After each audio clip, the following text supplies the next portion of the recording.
a really random video. As you can see, I've got some crap over there. In front of me, I have the C10 wheel. It is a Torque Thrust 2. It is a 15 by 10 inch wheel, chrome obviously, and I'm going to show you guys what I do to keep them clean or to clean them. First and foremost, I know this drum is super old. I was actually gonna replace it or refinish it, but the more I think about it, I really oddly kind of like the old against the new. I think it's kind of neat. So for right now, that's not really on the top of my list. There's tens of thousands of other things I want to do with this car and the GTI before I do that. So I'm going to show you guys how I keep my car, or how I keep my wheels clean, and how I actually clean them. First and foremost, the way that I keep them clean is this thing stays in the garage. So it's out of the elements, out of the weather, that kind of thing. That's one reason they stay clean all the time. They're out of the elements. But another reason is because I clean them properly whenever I do wash the car, which is rare. Usually I'll wash the tires and wheels and not even the car, because it's a one-stage paint job, which means it never really looks clean, so it's kind of a waste of my time to do it. But I'm going to show you guys the products I use. By no means is this the only way that you can do it or the only way you have to do it. This is just how I do it. Whenever I'm washing these guys or I'm actually washing the car, I use Mother's Foaming Wheel and Tire Cleaner. I use this because it specifically mentions chrome.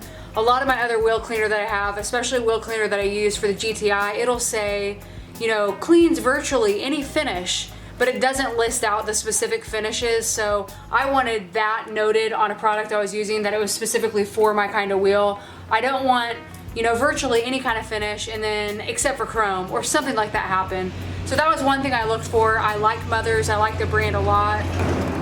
Square body behind me, that was that noise. It's inexpensive, and I go ahead and use this whenever I'm cleaning the GTI tires. So I clean the tires and the wheels with this. Try and stay away from this because of the bristles. I want something a lot softer than that. So I use this.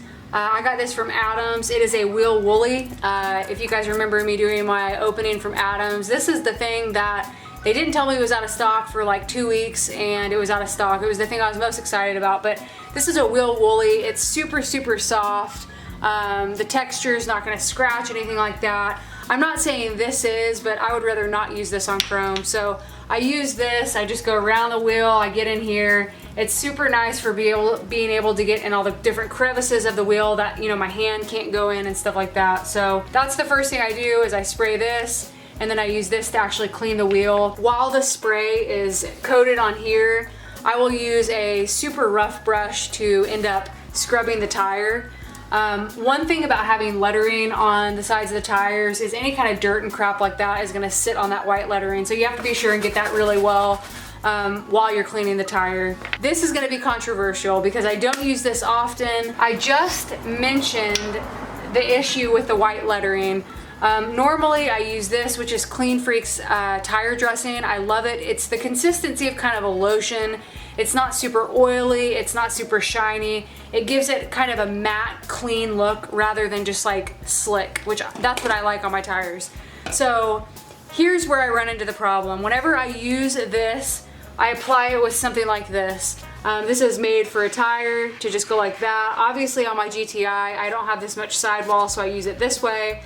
But with this, if you use this and you put it on here, no matter how well you scrub this tire, you're still gonna have some leftover residue of like tar, dirt, oily, just like gross stuff. You're not gonna be able to get it all. It's impossible. So whenever I do this, the black then goes on the white lettering, and that's an issue. So I have two options of what I can do and what I usually do. If I do use this because I do like it so much, I will go through with either a degreasing solution or even something as simple as Windex or water with like Dawn soap on it, and I'll scrub these white letters. But that takes a little bit of time because I have white letters all the way across on both sides. So if I don't want to do that, here's where we get into this.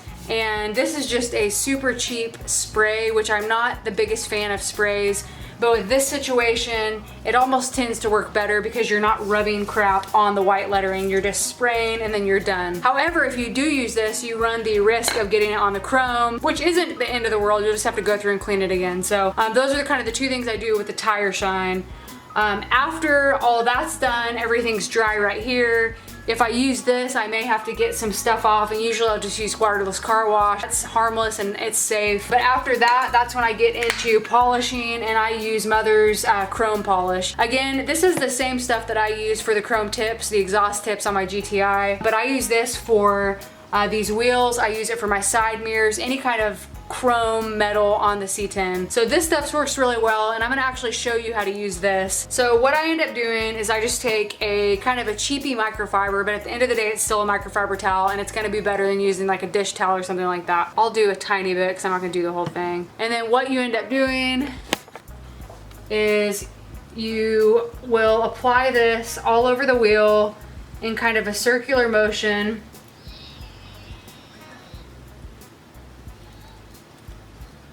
And you're gonna end up letting it sit and dry. You are going to let it sit and dry, and when it does dry, it's gonna end up getting cloudy. That's how you know it's time to wipe off. If you let it sit too long, which I've done before, it's a little bit harder to get off. But you can use the same towel, just obviously don't use the area in which you applied the polish. You're gonna end up waiting, usually depending upon the weather, it can take anywhere from like 45 seconds to 2 minutes for it to end up hazing. You can already see it's already hazing right here, so it's already doing this job. But after it's fully hazed, which I typically would let it, you know, go a little bit further, but for video's sake, you take your microfiber towel, a clean area, and in a circular motion as well, you're just gonna wipe all of the haze off. So it's easier to clean a wheel, especially a wheel this big. Clean it in sections, just know what you've already done. If you do a same spot twice, it's not gonna hurt anything, you're just kind of wasting your time. This is my last step for what I do whenever I'm cleaning my wheel. Now, like I said, I don't drive this very often, it sits in the garage, so needing to clean these wheels completely with the process I just showed you is very infrequent. So kind of in between, if I go out and I drive on a dirt road or something like that, and there's evident dust and dirt, but it's not horrible, I'll take my waterless car wash and I'll give it kind of a rinse, which is almost the equivalent of just kind of rinsing it with water and a little bit of soap. But what I'll do is I'll clean it with that, and then I might go through and polish them again if it's been long enough. But you can see, like, just from it sitting in the garage, there's gonna be some dust that just accumulates from me driving the GTI in, and you know, getting in and out of my car, opening the garage door up and closing it again. That's gonna accumulate dust. So, but that is it. That is how I clean chrome wheels. Thank you for watching, and see you next time.